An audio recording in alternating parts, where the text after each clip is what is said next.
Welcome to Biota Live. I'm Tom Barbalet, and this is being recorded live on TalkShoe August 6, 2010. Biota Live is a continuation of the Biota podcast. For more information on the Biota podcast, check out biota.org/podcast. And if we hear a little hum or a little human noise in the background, that's Bruce Damer. Hello, Bruce. Hello, Tom. And I'm just standing in the EvoGrid master server room here at the Ancient Oaks Farm. Uh-huh. Where we've got two very loud, reconditioned servers running. It's running a big simulation that Peter and I have set up practically overnight with old digital space servers. And so down in the barn. Is Peter with you currently? Is Peter on location with you? No, he's in Australia. Okay. So he instructed me remotely, and we went and dug up our old servers, and we're building our own grid. Wonderful. So we've got 2 or 3 machines in the barn where the noise abatement is better, and they're clients, and then we have 2 machines up here and a big server running up here, and it's running 10, 20, 30 hours of simulation flat out. Very good. So can you describe the server specifications for those listening in that might be interested? Yeah, they're all generic Windows mostly dual processor machines between 10 years old and about 6 or 5 years old. Gosh. That we pulled out of our rack in August when we went to a virtual private host, so we didn't have to maintain our hardware. Certainly, yeah. We've been having trouble finding Debian-based computing resources to run big tests, and Peter was running them at home, and they were taking like 20 hours. Yeah. And so I said, hey, we have one Debian Linux machine that I pulled out of the rack, and he sent me a burn image regard to CD, and I've been converting all of the old machines to Debian, the slaves to the EvoGrid, to analysis and server machines. So we made our own grid at home. Right. And you have a Cray 2, a Cray 3, and some kind of experimental Cray 5 from memory, don't you, at the Digibarn? I've got a Cray 1, serial number 38, and the Cray 2 prototype, which there were only 2 made. This is the only survivor. And actually that Cray 2 prototype was the first supercomputer ever to be put on the Internet, on the ARPANET. Yes. In the 80s. And then I've got pieces of a Cray 3. Right. And a document from the Cray 4 project, which never went anywhere. Okay, that's what I'm recalling. So there's no chance to boot up the Cray 2 then? No, it's sitting just a couple of rooms away from the current EvoGrid Simulation Center, which was established this morning. Yes.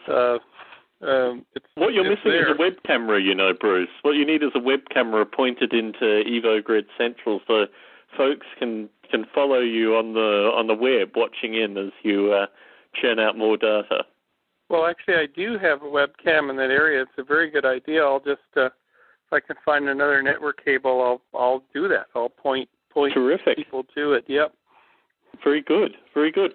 So in terms of Artificial Life 12, I know both you and Peter are going to be at it. When are you actually departing for Artificial Life 12? A week from Monday, and it's a very, very long flight for Peter from Australia. Certainly. And it's pretty bad, pretty routine for me from here. I do so many flights to Europe, and it's extremely exciting. We're actually going initially to Computational Intelligence in Games, which is a IEEE conference in Copenhagen that I'm doing an opening keynote for. And then we're heading down to Odense to A-Life 12 a day and a half later, hopefully slightly recovered. Yes. Terrific. So I trust you both are going to be taking a lot of photos and streaming them online and various other things in your various speaking and just general being engagements through that trip. Yeah, it'll be heavily documented and recorded audio. Any interviews I can get my hands on, that are podcastable, I'll pick them up for you. Wonderful. Yes, I think when I was in the Bay Area, I apologized at the SRI talk with regards to this A-Life portal that I've been planning and talking with folks about for about 6 months now. And the other thing is really the A-Life 12 audio. Unfortunately, my time has been similarly hectic, and I think it was just a bridge too far in terms of getting multiple MP3 recorders out to various people. But I understand the audio still might be recorded, so it's probably down to me to contact Mark Bordeaux or someone following the conclusion of the conference to see if it's podcastable audio as well. So and I'll have my recorder, at least I'm co-chairing the track on Origin of Life with another gentleman at the conference, and I'll record that whole. In fact, there's two sessions on Origins of Life, and I'll record them both. Wonderful. And I'll record our tutorial. We supposedly have an EvoGrid tutorial, and I'll record that audio as well. Yes, and since we last spoke, I can't recall when you actually last appeared on a Biota Live, but we've had Jeff Clune on more recently, and I'm not sure if you've been following all the media stuff, but Hyperneat and Jeff's work in particular has really exploded recently, particularly, well, I think it started with a New Scientist article, and now The Guardian, and I think the Telegraph in the UK both picked up stories that I guess Jeff Clune's the next Terminator builder or something like that. Oh, It's gone in some kind of bizarre direction. But no, the Hyperneat stuff is fascinating, and particularly the ability to grow very rapid, very organically inspired neural network brains, I think, is a real breakthrough. And it shows a lot of the kind of layering of simulation ideas. But no, Jeff has been suitably lauded in the UK media, and a big shout out to Jeff for his work and the wonderful stories that are currently being written. Some science fiction inspired, and some actually more on the hard data that seem to come through the New Scientist article. So I understand he spent some time with you at the farm, Bruce. Yeah, in fact he did, and it was a wonderful connection. We just sat and actually recorded that. I sent you that conversation too. Yes, I think I listened to it, and I think it thoroughly overlapped. It was one of those difficult things where, having just had, I think, probably an hour and a bit recording worth of Jeff talking at great length and at a certain level of detail, it was similar to the recording that I had made with Jeff, with obviously additional narrative and kind of divergent ideas. But I thought at the time it may be a bit of audio that I save and maybe re-air later this year. The juicy stuff comes at the end where we get into a friendly debate about, in my contention, that if you do these abstract worlds where you invent all the physics and you invent all the stuff, you get stuff that isn't of use to people who are in biology. And that it shows neat things, but people just kind of like go, huh? And it might be maybe an order of magnitude more interesting. Like he was talking about, well, couldn't we extend Carlson's creatures and have, better phenotypes and better genotypes and this and that, and the physics that drives much more? And couldn't we get open-ended evolution? We get a breakthrough where we get a new form on top of the previous forms. And I said, yeah, that's extremely valuable. But again, people will chalk it up to, those crazy artificial life people are at it again. They've done something that's very cool. But when it comes down to the people, doing the hard struggle in the origin of life field or in biochemistry, they basically say, isn't that very nice? Pat us on the head.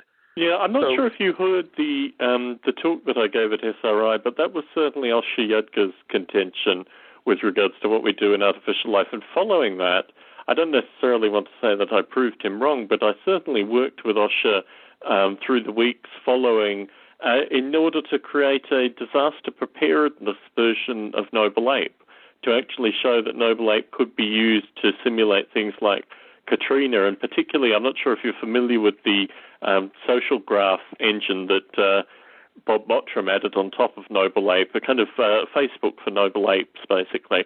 But this also created feedback loops for disaster preparedness simulation and also ideas of how population centres move in these kind of circumstances. So at the SRI talk towards the end, Osher throws down the gauntlet that what we are is just basically model rail enthusiasts tinkering in our perfect little universes.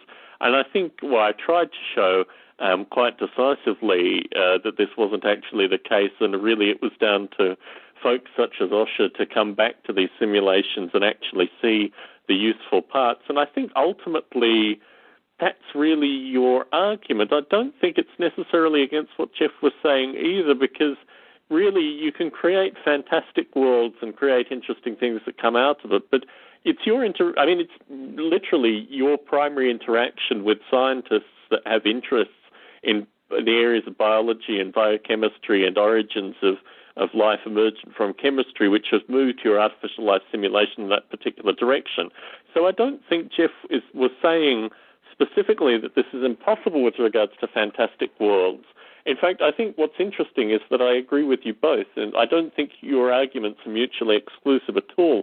The distinction is just that you require primary interaction with scientists, which I don't think Jeff is discounting either. I mean, Jeff loves having primary interaction with scientists too, surely.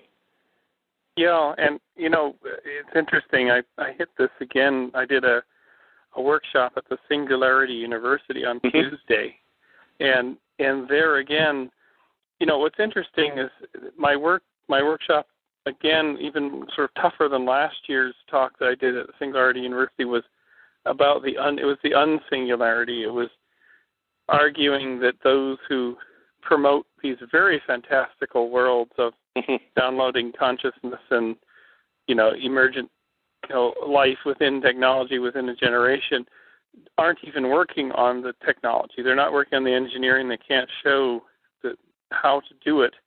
But then I went, further and did a bit of critique of Ray. And there's, of course, most of the people in that room are big fans of Ray. I mean, they're at Singularity University because they read Ray's books, certainly, et cetera, et cetera. So it was an interesting moment, and Brad Templeton was the host of the session. And for those who don't know Brad, he's certainly one of the most interesting people in high tech. He's the chairman of the board of the Electronic Frontier Foundation, and he's very sharp and very funny, and he's also Canadian. So he basically, at that session, said, look, everything shouldn't always be, everything is possible with technology. Somebody has to cast doubt on a lot of claims, and this is why Bruce is here. So, and but I guess my question to you with regards to this is, and this is something I found doing the talk at SRI in particular, what we are doing currently is fundamentally downloading aspects of our brains. I mean, in terms of both the persistence of this information, the ideas as they're circulated internationally, but also the fact that, giving the talk at SRI, I looked out on the audience and got the sense that a majority of the people that would hear this would hear it through podcast form rather than me speaking. And I got this sense that whilst it was the first time that I'd spoken in a decade, it also only had importance to me in terms of speaking out loud to an audience, a live audience, and that the function of our discussion here, even though it's very virtual and very much, technically oriented in terms of recording, has probably a similar impact or maybe even a greater impact in terms of the numbers of people. I think my view with regards to the singularity is that the wonder that they describe is, I agree with you, is naive fundamentally, but also it doesn't really acknowledge the wonder of what we're doing currently. I mean, your ability to travel means that you meet people constantly that already have some idea of the Evo grid, in part through these kind of discussions, maybe through articles or... I mean, what more in terms of meeting you as a physical person could someone get in terms of what the Evo grid is, rather than the vast amount of audio that's been recorded, documentation, video, etc.? What is the personal element that Bruce Damer has to offer with regards to this idea? Well, certainly, I agree with you, and in fact, some of your earlier writings, Tom, where you talk about the singularity is already happening, but it's happening in a different way than Middle European philosophically inspired people like Moravec or Minsky or Kurzweil say, which they think of it as some machine separate from us emerging into the cosmos as our equal. Whereas we know, I think you and I both know, that we're being assimilated into this huge group mind machine, and we're establishing avatars and identities left, right, and center. We're becoming a process, a task, a servlet. We're a servlet within this space, and that is the true singularity. And it's sort of big and messy and involves multiple startups and failures and Facebooks and huge amounts of screen time, and it's a big floppy thing, and there isn't a collective intelligence. It's just this great big bubble that we're all entering into that somewhere down the road will turn into something, but it's forming like clay around us. Well, I think it's already something. I mean, when I think about particularly, I mean, all the audio I record now goes up on the Internet Archive. Who knows how long that will persist for? But the sense that I'm getting currently, particularly from occasional email correspondence, is that there are people that are discovering the audio that we recorded 4 years ago and are getting inspired just by that and are picking it up progressively. Imagine the number of people that will pick it up in 10 years' time or 20 years' time or 30 years' time. I mean, you could potentially be, almost like the proverbial kind of Star Trek convention where the elderly actor gets up and one of the young crowd calls out in episode 3, the door opens and these kind of things. I mean, my sense is that what we are recording here is actually as much something that will be picked up in 10 or 20 years by people that are interested in these questions and maybe pick them up and take them in different directions. And really, particularly from the artificial life community perspective, this is the legacy that was missing through the early 90s, really, and what we're doing now is very much creating that. So I think the singularity, not only in terms of technology, but in a wide variety of things, has already occurred. We are really part of the tail end of the comet. But it's how this information is actually utilized. And I think, and this is what really interests me about the Artificial Life conferences, the last one had a huge student population, between 70 and 80% by some estimates. And I'm really interested in hearing from you and Peter what you get as I don't want to use the term the vibe, but the general sense of the conference in terms of, folks who are currently maybe even still undergraduate. There was a large number of undergraduates at A-Life 11. I'm wondering what those numbers will be like at A-Life 12. Potentially, people will come over from the Games conference. I mean, I think these conferences, whilst, one might downplay them as you record podcasts, but these conferences provide a window into the potential next generation of the artificial life developers. In that regard, I think we've already passed the singularity. It's something which is fundamentally post-singular, and the communication of this. I agree with what you say that the people who may go to Singularity University or what have you are not necessarily part of the technology creation narrative that will create the next wave of singularities. But I think you may actually meet some of these people at A-Life 12 in student form, and I'm interested in hearing your feedback on that aspect in particular. Yeah, definitely. And, as far as I agree that the sort of pace of distribution of information has increased and all these new networks and things. But if you go back a generation, you had zines and you had bulletin boards. And if you go back a generation previously, you had magazines and you had book publications, journals, etc., and telephone conversations. And you keep going back. I mean, you go back to Gutenberg and, the post-Gutenberg period where there was this explosion of books.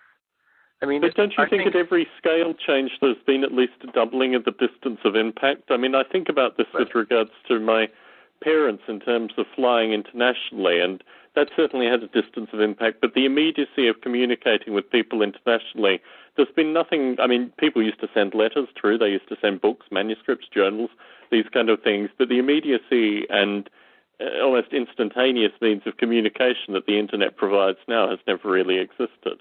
But, Tom, what I don't see in this, I see this incredible pace, and I have a museum devoted to charting its emergence just about 200 feet from me. But the thing is, I don't see that it is qualitatively any different. Like, that there isn't some magical. I mean, I think what the singularity people read into all this is there's some magical, external, mystical entity that has emerged. There's something qualitatively different. There's certainly a quantitative difference, but I don't see a qualitative difference between what I was doing now and what I was doing in the 80s with the same information but differently packaged. I just have more of it, and it's faster, and I'm going to get burned out on this stuff. Vastly more, yes. But that in itself makes something that's different, Bruce. I mean, what you remain the same is yourself and your perception. But even by describing the volume of information, it is distinctly different. It's different, but you go out into the world, and I'm traveling constantly, and I mean the differences between now and say 9, 10, 11 years ago is that everybody's sitting looking at a little square in their hand, and otherwise the infrastructure is the same. The media is more anxious and whatnot. People are more fragmented. Wikipedia. I mean, I'm in two minds with regards to Wikipedia, particularly in terms of the vast simplification of information and also the lack of grit and complexity that a lot of us like to maintain. So, I mean, I'm anti-Wikipedia in some regard, but the ability to find information like you can find it through Wikipedia didn't exist a decade ago. I mean, for sure. I can sit here on a little hobby farm in the Santa Cruz Mountains and do, pretty amazing projects without, leaving the bounds of my little kingdom here. And that's a wonderful thing. I mean, that's a freedom thing. And, I think Jaron Lanier is sounding the more gloomy aspect of this whole thing with his book, I Am Not a Gadget, which we talked about on a previous podcast. But on to a little update on the EvoGrid. I mean, it's astounding. I mean, what we're seeing, just for those who may not have followed this whole development, the EvoGrid started generally fuzzily as building a big simulation space across the internet that would allow one to do origin of life experiments. And even to the point, the long vision of the EvoGrid is to show an artificial origin of life occurring in a chemical simulation, chemical dynamics, and then be able to go and replicate it in some way in test tubes and things like this. That's the grand vision, and if they go to evogrid.org, there's a really cool YouTube video, a couple of them, that kind of a funny animation that explains this. But what we ended up settling on doing, because one can only do a very small subset, is to come up with ways to optimize the ratcheting, to optimize how fast you see phenomena emerging within such a thing. And then we had to decide, do we do one big simulation or do we do lots of tiny simulations?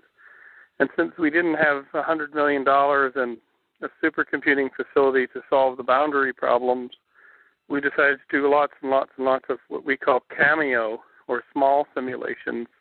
And that is what is running 10 feet from me now, is hundreds of thousands, or maybe in this point, millions of 1,000-atom cameo simulations where the client machines are looking for molecules forming out of the base atoms, and how long the molecules are, and how many of them and what types of them are forming, and is there a simulation generating lots of varieties of molecules. So what we're running is only a test of the idea you can do what's called stochastic hill climbing within a distributed granular simulation. So Can you talk a little bit, Bruce, about certainly this is something that's happened in Noble Ape recently as well, and you're describing the movement of the simulation into something which you're now setting up into server farms. Can you describe the kind of qualitative and also just as a simulator difference between running the simulation on a standard desktop computer and this idea of actually, in the case of what Peter did for you, burning CDs and installing them on multiple machines? I mean, from a simulation perspective, as an author's perspective, in terms of what the data is coming back as, how does that change things? Well, in fact, there's two measures. One is the simulate. You could ask yourself the question: is the simulation, the hill climbing method, which we were doing, does that shorten the time by which at frame 20,000 you see the long molecule you were hoping for, rather than going to frame 100,000? The second thing, you hit the nail on the head.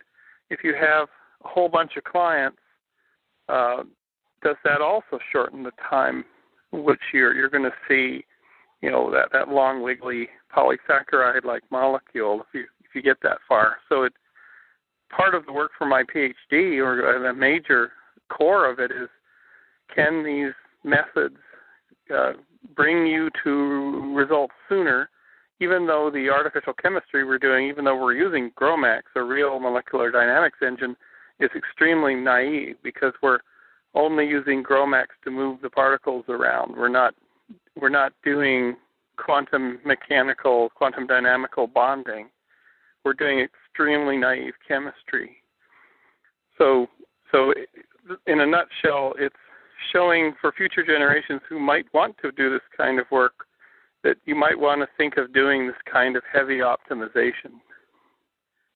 And certainly, from my experience, and really, I've done maintenance work, but the stuff Bob Mottram has developed in terms of the Noble Ape web server in the past month or so has been really long-term stability issues, pushing boundaries. This is certainly my own experience with Noble Ape. When it's running on the desktop, particularly with the number of apes, the simulation space, these kind of things, I can be relatively comfortable in what I create. But when you start plugging in, as you describe, multiple machines all running in parallel, communicating, you really are pushing the boundaries of the kind of simulation environment that you may have seen previously on a desktop. And I think that seems to be what you're describing as well, maybe implicitly through the bug feed that Peter provides on an almost daily basis now. Yeah, and there's really no comparison between, and Peter's slaved away for about just almost 2 years to build a distributed architecture to do this thing, to have client machines and a master server, and basically in all the diagrams we've been drawing for 2 years, it's now working. Literally, it was working at his house until the point he was saying, I can't afford to wait 24 hours. I can't also go and get my wife's machine and commandeer that. And we just decided we have to build a grid. We have to build, and really it's not hard. It's surprisingly easy. You burn a CD and you go and install it on all these machines, and it's wiping out other operating systems like Windows 2000 and Windows 2003 Server. We're creaming them with this big optimized Debian that then ties in through a home network. This is running on just a home network and a DSL connection, and Peter's able to log in and watch it, so that my house here, or my property, has become this computing grid suddenly in 24 hours. But isn't that what you always wanted, Bruce? Isn't this just the embodiment of the dream? I think it is. When I bought the DigiBarn, if you will, in 1998, I always thought one day there will be a rack of machines doing some really cool thing, and it is happening. It's right there now, next to a lot of old machines that used to do cool things, hundreds of old computers. And we have the man himself in the chat as well. So, Peter, if you have anything to contribute, if you'd like to call in or just contribute through the chat, we'll be more than happy to read it out. Good, Peter. Yeah, I'm glad I hope I'm representing this fairly, what we're trying to do. Another good reason to call in, Peter, if you hear it's being represented unfairly. We also have Heron Stone in the chat. I'm not sure if you've had any interaction with Heron. He was a contemporary of Terence McKenna's, and also I think he appeared on a Biota Live with Mark Badeau. But Heron and I are now recording another podcast called Stone Monkey, which is not Terence McKenna inspired, but Sun Wukong, which is a mythical Chinese character. So it's wonderful to have Heron in the chat as well. In fact, I think he wanted to invite you onto one of our Stone Monkey recordings, Bruce, which occasionally touches on aspects of artificial life, but is probably more trialogue-like, I think, in form. Oh, wonderful. Sure. Absolutely. When I get back from this crazy travels. Certainly. We touch on a number of topics, and it's wonderful to have Heron in the chat. So, Bruce, you're going to Artificial Life 12. You're going to present a track and co-host another track. Am I right in that?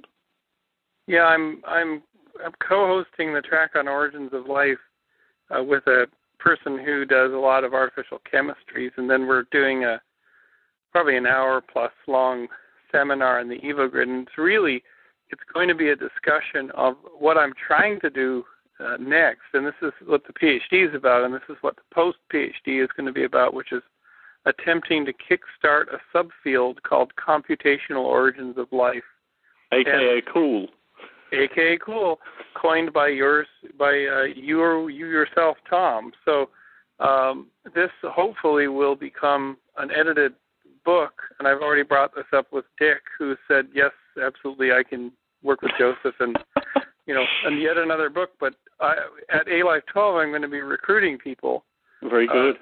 To say, is this an emergent subfield? People are thinking of computing at the chemical level in order to shine light on origins of life approaches. If we had a volume, it would be trying to do something like the protocells volume did with Rasmussen, Biota, and others.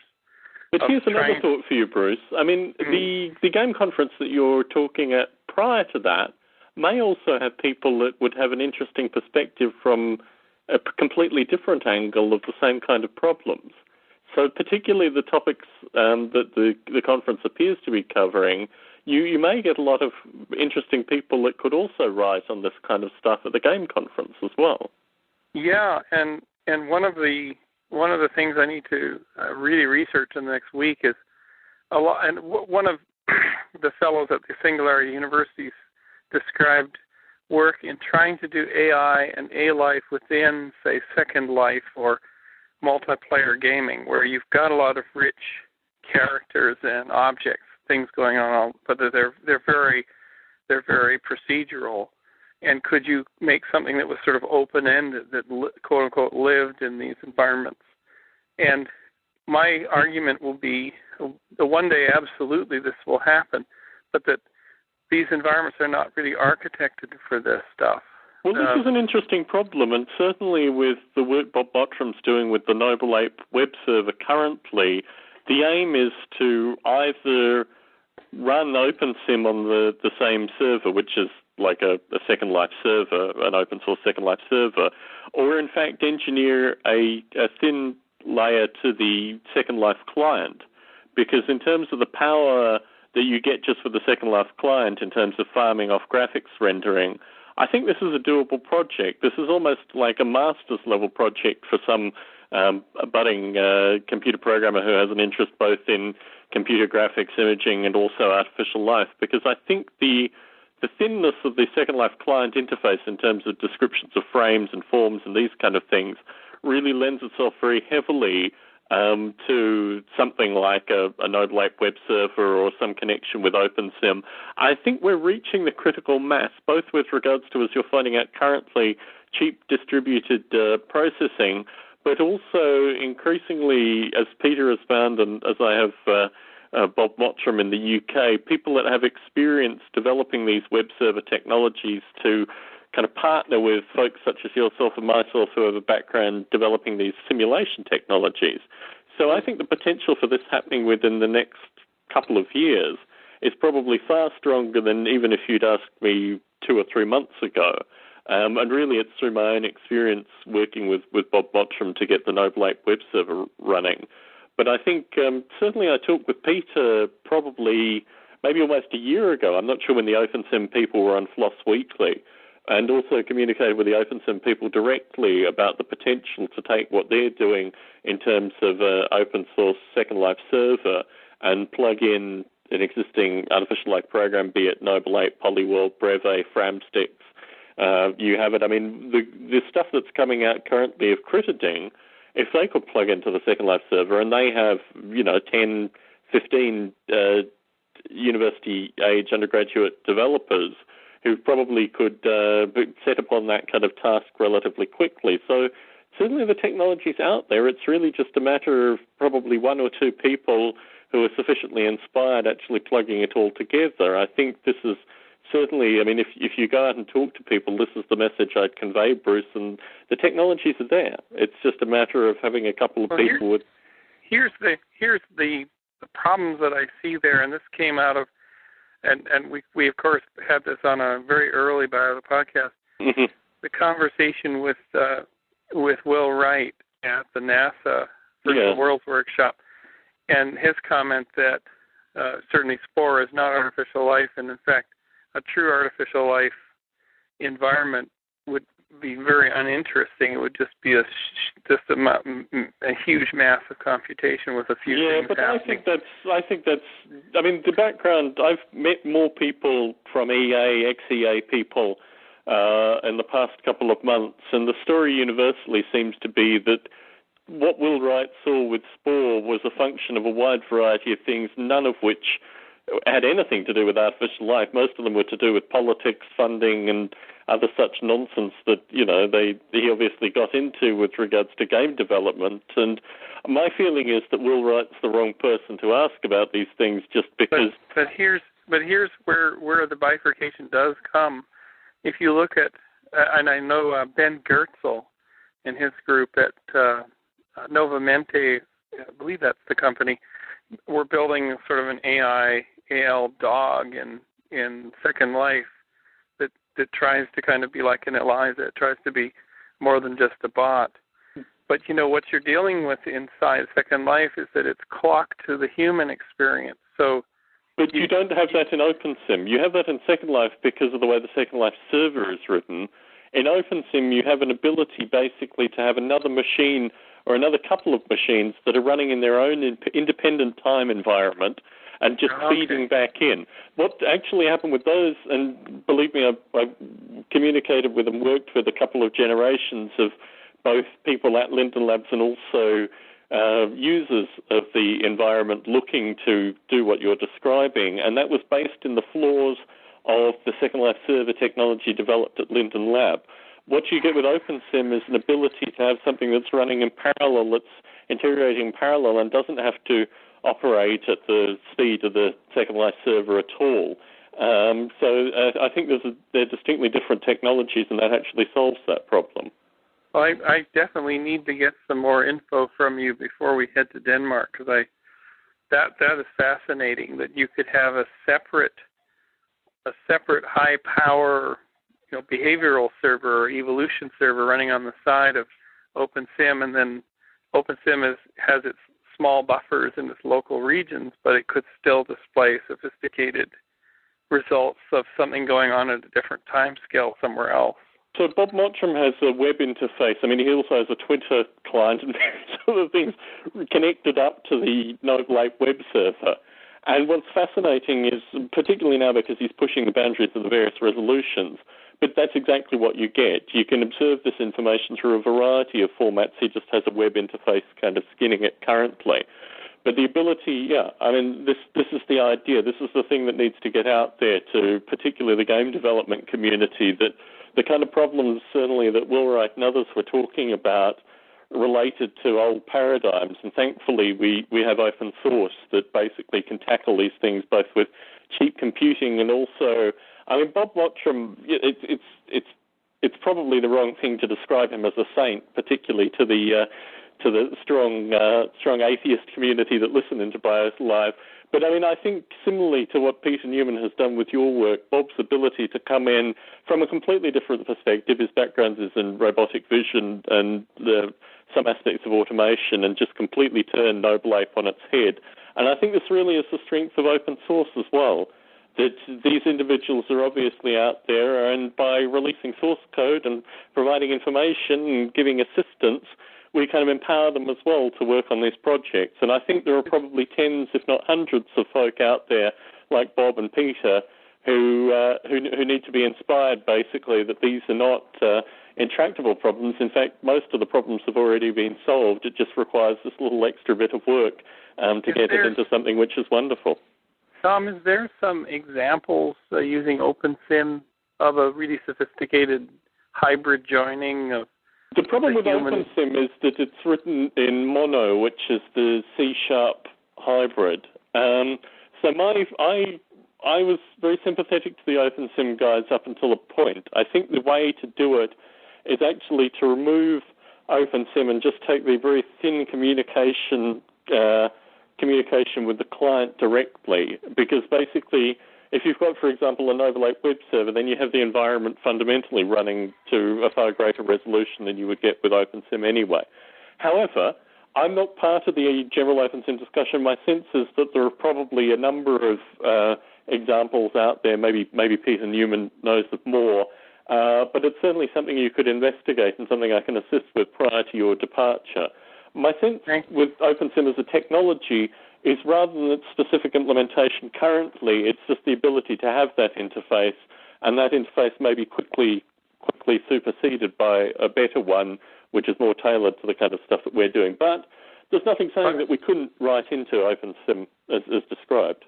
By the way, I just stepped into the makeshift server room, and I noticed, and Peter should take note, that the client 1 is running at 99% CPU, just flat out. So it's I suppose down in the barn, clients 2 and 3 are probably running flat out as well. So hopefully he's seeing a faster stepping process through this giant data trees on Debbie, which is the main server. Very good, very good. Interestingly, I mean, I went into Apple and Intel while I was in the Bay Area, and Apple is moving in two very distinct directions. One, obviously, is being a cell phone company, but secondly, because I spent time at Ericsson, I understand that cell phone companies also like to be rack companies as well, kind of the face to the customer and the face to the service provider fundamentally. So there seems to be some interesting supercomputing stuff going on at Apple currently, and in particular the Unity engine and visualization methods coming through that in terms of massive distribution as well. So I think there are a number of possible angles in terms of creating vast artificial life simulations with very rich visual interfaces, because I get the sense that Apple in particular wants to provide media servers and high-quality content servers going into the future too. And this is what we're describing as well. I mean, the notion of these simulations running through and providing content is exactly what companies like Apple want to be doing into the future as well, maybe as a productive example of this kind of technology. So I think Intel too obviously has some interests in this area. And I think you were talking at some stage about using, was it CalIT squared or CalIT cubed? Yeah, and in fact, our good friend John Graham is in the middle. The reason we're doing our own grid is he's in the middle of, machines have been shipped to him, and he's constructing a new cluster, a new of some sort, and it's not done. And we actually really need to be running more data before A-Life 12 and for my writing. So hence the makeshift Evo grid here at Ancient Oaks Farm. You had described at some stage using the folding at home framework so you could actually farm some of this out to a broader community. I mean, it doesn't sound like you're at that stage currently, but is that still part of the dream? It is part of the dream. It would really... For this whole thing to go forward, we need to find a funding source that can support, certainly Peter, part of me, and maybe a couple of other resources for the next couple of years, in traditional kind of grant or a philanthropic benefactor or something, because certainly it's, in order for it to keep going, it needs to have a pool of money long term. Certainly. And that's what we don't have at the moment. Certainly. Well, I mean, the feedback from OSHA was that there, particularly for vast computing simulation, there seems to be an ever-increasing kind of DARPA intelligence budget in the U.S., and really, he said, the matter is just framing these projects in such a way that they could get funded through this grant money. I mean, literally tens, if not hundreds of billions of dollars is now being channeled into this kind of stuff through various grants of various sizes. And I think that may be the distinction basically in OSHA of, I guess, a year and a half ago to OSHA now, although I don't want to necessarily editorialize that. too much on a Biota Live. But no, he was very positive that the funding for these kind of things does exist currently. We just might need to move slightly outside our comfort space. Well, really just in terms of reframing what we're doing, not using them as, massive killing systems, but just reframing what we're doing in such a way that it can be used for disaster or, in your case, I guess, framing the Evo grid for these kind of things, the main aspects of it, particularly, there seems to be a lot of medical related funding coming through these kind of grant sources currently. So if you could prove an ability to do prolonged medical research with the Evo grid as a tool that needed seed funding, there may be some way of getting U.S. government money through that. And Peter can, if he's still listening, certainly the what we will have achieved, our modest achievement with our prototype this year, allowing me to not only write a PhD dissertation and hopefully defend it successfully, but to pull together this book, that would give, I think in 2011, once I can kind of come out from that, I may be able to, at that point, write one of these grants and come out from under all this writing that's necessary. Because certainly in 2011, if I manage to complete the PhD and I manage to get a book underway, I will be in a really good position to know the people who might write the grant with us or be co-PIs or be, advisors on this grant, and it would become stronger and stronger.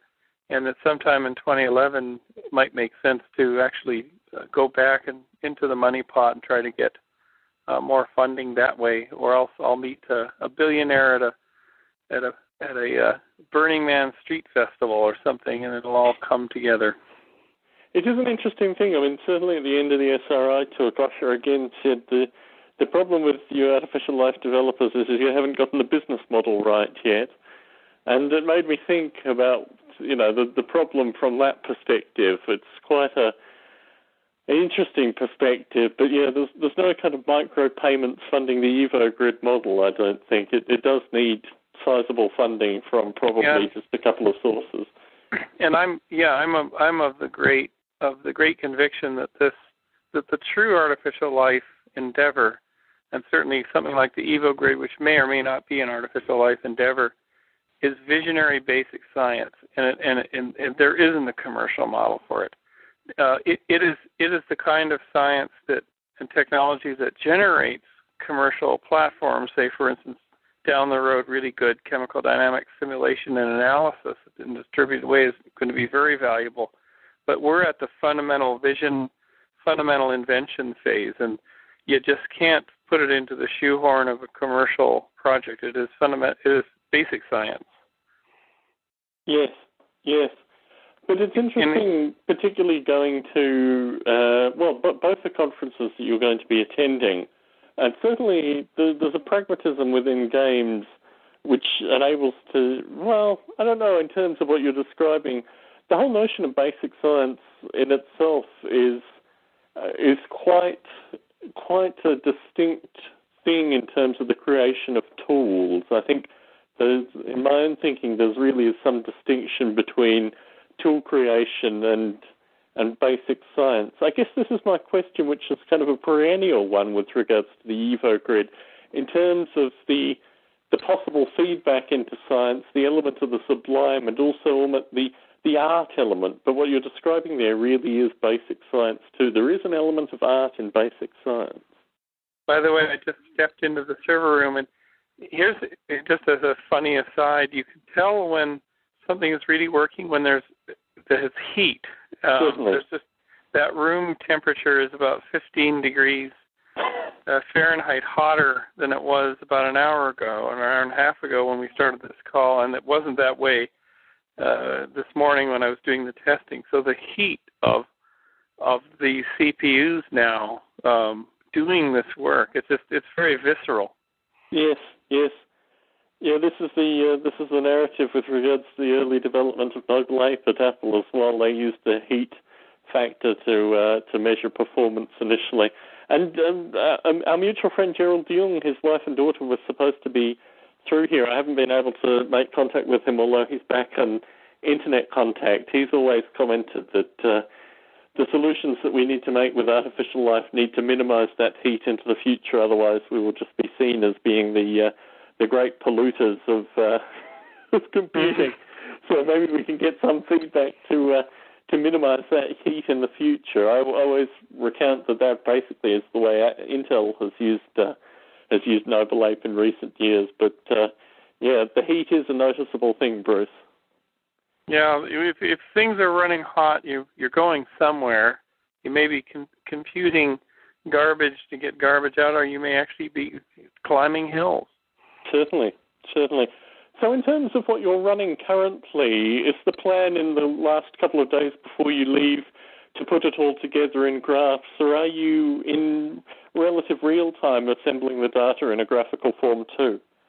Well, Peter's probably jumping up and down here, but what we're actually hoping to do, we set out some targets in early July, and his argument is he can execute these things, and they take 10, 20, 30 hours, and they go deep into these trees.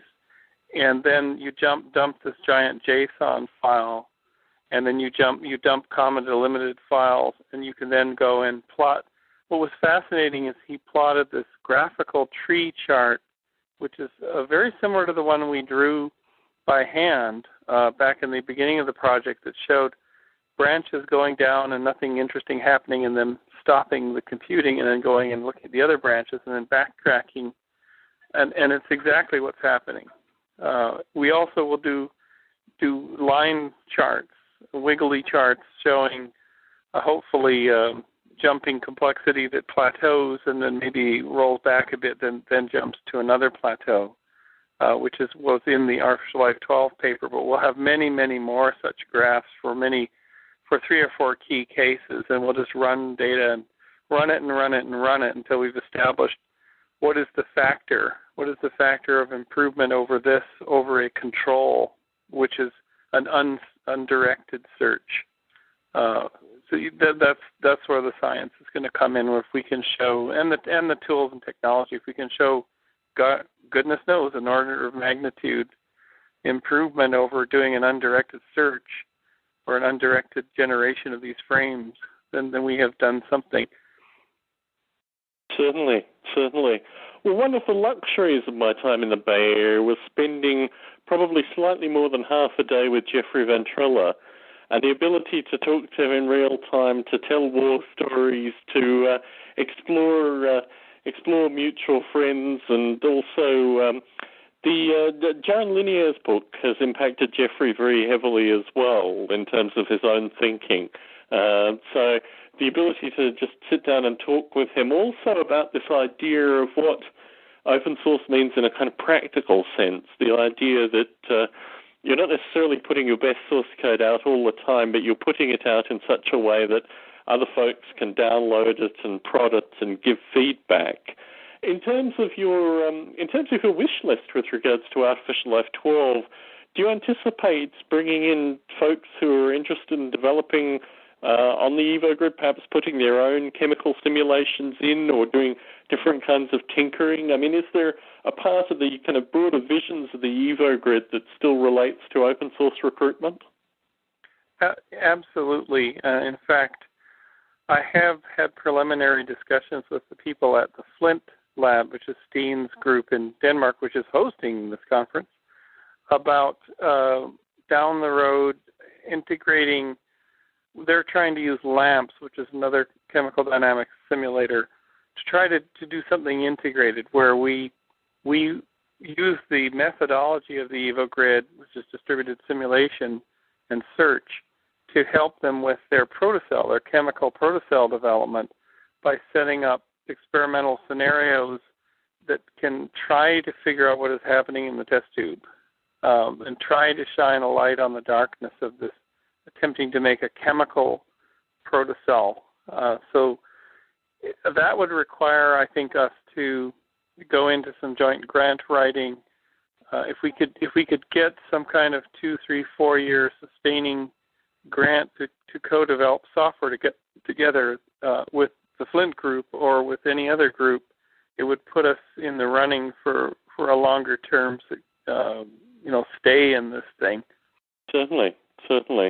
And I think the ability also to empower undergraduate students and even graduate students, I mean, certainly looking at the successes that HyperNeat has seen, well, really NEAT into HyperNeat, a large part of that has been the ability to get access to graduate students and these kind of things. And really that is almost the next generation of the EvoGrid fold, basically, particularly if they come through a group like Flint. In terms of the numbers, how many graduate students does Steen have at Flint? He has just a handful. I think most of the people that he has like a couple of graduate students doing the bench chemistry, but everyone else there is a full PhD researcher from some really good and well-known groups like Shostak's group at Harvard, for example. And by the way, just to note that the EvoGrid, for the audience here, that it is a fully open source. It's on SourceForge, and we are completely happy if there's somebody out there that wants to work with us to continue development. And certainly, you also have the benefit that folks who are listening in have probably also followed the EvoGrid through its many steps. I think really the history of Biota Live has almost paralleled the creation and development of the EvoGrid in terms of periodic updates as well, Bruce. So it may in fact be the case that people discover the SourceForge repository, wonder what it's about, and then come back to Biota Lives in order to tune into the history of the EvoGrid development. So there may be some kind of strange symbiosis there. Yes. Well, Bruce, it's been a pleasure as always chatting with you this evening. I understand the next few weeks are probably going to be very busy. I understand. I mean, we one thing that I think I've probably already mentioned out to the Biota Live listening audience, but we have the Grey Thumb blog in database form, which I guess will be something that Peter will look at when he recovers, returning from A-Life 12 and the other conference and the extended flight. But our plan, I think, is probably to put it online. One of the advice points that Apple provided me was that they are using blogs technically at Apple increasingly and almost, well, actually to the level of academic publication. They said that blog posts, as far as they're concerned, is just as good as academic publication. And the feedback that they gave me was that I needed to spend not necessarily a little less time podcasting, but perhaps some amount of time documenting things on blogs as well. So I think when Peter gets back, we may have to have a chat with him about perhaps floating a Biota blog to fill the void that was left when the Grey Thumb blog departed, because I think the Artificial Life community has been missing a repository with multiple authors that are writing on it continuously, and the ability to have you and Gerald Jung, potentially Jeffrey, potentially other folks around the world contributing to a shared blog would be a wonderful thing. And also, as you say, with regards to this kind of media, it tends to come together through blog posts. So if we had a primary blog that was also a source for releasing information, then that would in itself be syndicated and moved around and probably do a bit to promote the EvoGrid and a wide variety of the other projects that we talk about on a regular basis here, Bruce. Yeah, very good move, very good idea. Well, Bruce, it's been a pleasure as always. I'm going to be following your photo stream. No doubt we'll have you back on when you get back, and I look forward to at least having the audio from the stuff that you're attending for the potential to put out to the Biota community so they can hear. Are you going to be recording both your speech at the game conference prior as well as the stuff at A-Life 12? Are you planning on recording both those things? Absolutely, and then I'll have slides that could be linked in. Wonderful. Wonderful. And yeah, if you meet people at either location that want to talk to you, I guess you're going to have to keep a constantly charged, constantly updated recorder on you at all times for the potential of these kind of discussions just to evolve in front of you. Absolutely, yep. Wonderful. Well, I'll let you get back to your server/steam room. It sounds like everything's going wonderfully in that location. And I'll chat with you soon, Bruce. All the best with your trip. And for folks listening in, as always, what I want to do actually is start putting new people into the Biota Live communication. Obviously, we had Jeff Clune on recently, and I'm looking for more people like Jeff. I mean, I really feel in some regard that we caught Jeff at a point just before his amazing rise to media stardom, and I'd like to hear from other folk who are developing artificial life projects, or maybe even super users, folks that are using artificial life projects and have some interesting results that they'd like to talk about as well, because really Biota Live is made by the folks that participate. So for folks listening in, thank you very much. If you have any topics that you'd like on future Biota Lives, please contact me, Tom@noble8.com. Good night, Bruce. Good night, Tom.